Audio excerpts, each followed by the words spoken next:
Your belief in a fitness, lifting, or nutrition related topic does not change the evidence. Hey, everybody, it's Jason Blaha here. Thought I would chat with you guys and gals a little bit about this today. But a quick reminder, if you guys will please click like down below, be greatly appreciated. If you are not following or subscribed, then please do so. And if you will be so kind as to drop me a comment down under the video, I would greatly appreciate that. Thank you so much. All right, let's get over to the topic at hand. And I don't mean stuff that's points of controversy. I mean stuff to where the evidence is pretty overwhelmingly obvious, either in the real world or confirmed in the lab, with huge amounts of supporting data.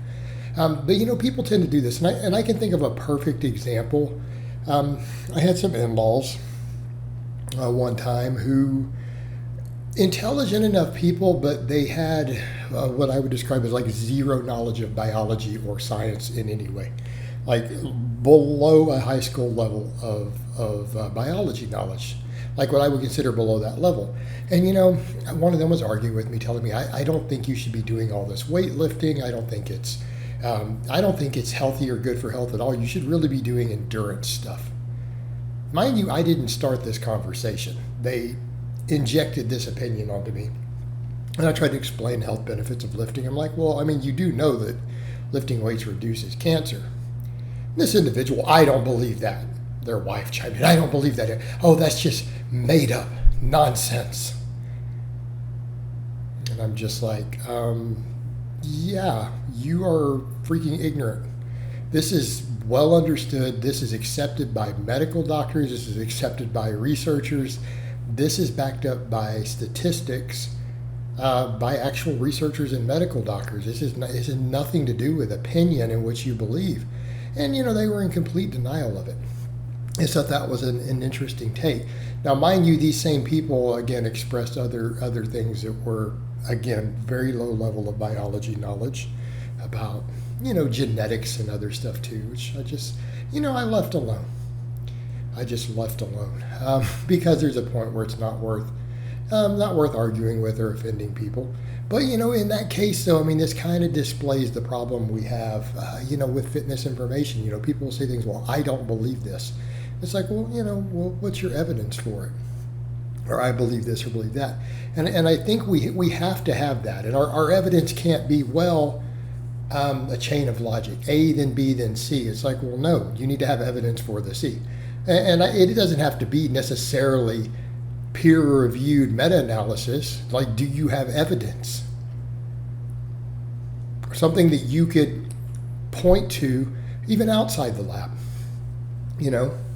Just like when we talk about the correlation with size versus strength, your evidence can't be, well, I know of this one guy out here in Timbuktu and the far reaches of Siberia who's the exception to this rule. I'm like, yeah, but I can show you 1,000 people who follow the rule, right? We can see it displayed over and over and over and over and over and over in the real world. And if your evidence is, hey, there's this person, this one exception who you believe is the exception, and they may not fully be the exception you think they are, hey, that's not what we mean. It's like evidence would be for believing something would be, well, I've been observing this in gyms for 20 years. See, that's still reasonable. That is still a form of evidence. Does it carry the same weight, of statistical analysis that a meta-analysis does, looking at, thousands of people? No, but it's still evidence. And it's not unreasonable. For example, well, yeah, I've noticed that, people who train harder lift a little heavier, a little bigger in the gym. That's a reasonable observation, right? I noticed people who don't try to progressively overload in the gym, they don't really see gains over the years. They stay the same size. They don't really make gains. Yeah, see, that's a beautiful example. See, that's reasonable. And it actually kind of matches what we see in the lab.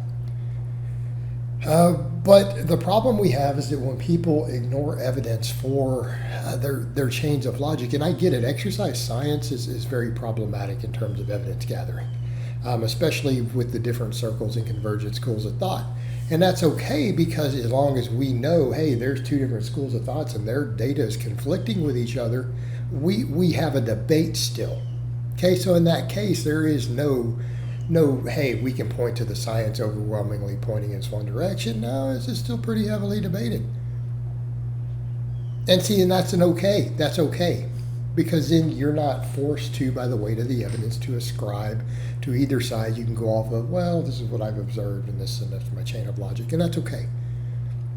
But when it's pretty one-sided, it's a problem. Or here's an issue. When we're talking about food things, seed oils versus butter or whatever nonsense. And by the way, I'm not even pro seed oil. I'm not telling people, I don't think we should be adding any fats to our food. I don't think we should be cooking in seed oils, butter, beef tallow. I think all of it's a problem. Let me just be clear. I don't do any of that personally. And I don't advocate doing any of that personally. But when someone says something really stupid, like, well, I just can't believe that an oil used as an industrial lubricant could be healthy for you. Okay. Like, does anyone see the problem with that? Okay, well, what if an industrial lubricant cured cancer one day? Like, would you still say that? Or would you say, no, I am going to just die of cancer because I can't possibly believe that something that was ever used for an industrial lubricant is good for you? And, you have to look at those same people because they're never consistent in their logic. They just make up silly stuff. Like, that's a silly chain of logic. So what if vitamin C was used as an industrial lubricant? Would you never have any vitamin C in your diet? Like, oh, we don't want that. It's bad. It was an industrial lubricant, So what if those same people, what if butter had been used as an industrial lubricant at one time? Would they never eat butter again? Because Zoe's a pro-butter people, right? Yeah. See, again, this is stupid. It's stupid. It's not relevant.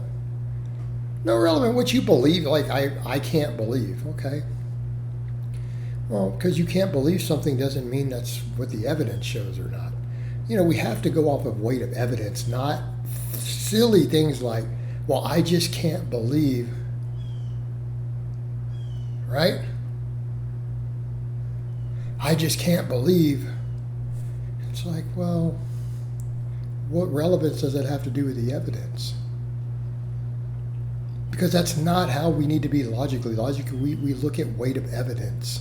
It's never, I can't believe. Unless you have a good reason to not believe, by all means. But in this case, it's not a good reason. Almost ever when it comes to fitness, it's not, this person, I know their character, I can't believe they would do this. Okay, see, that's fair. But that's not what we're talking about. We're talking about fitness stuff in the body. We're talking science, we're talking biology. Your beliefs aren't really that important to the evidence. All right, guys, but that's really all I have to say on that today. I hope it's been informative, and I'll talk to you guys and gals next time.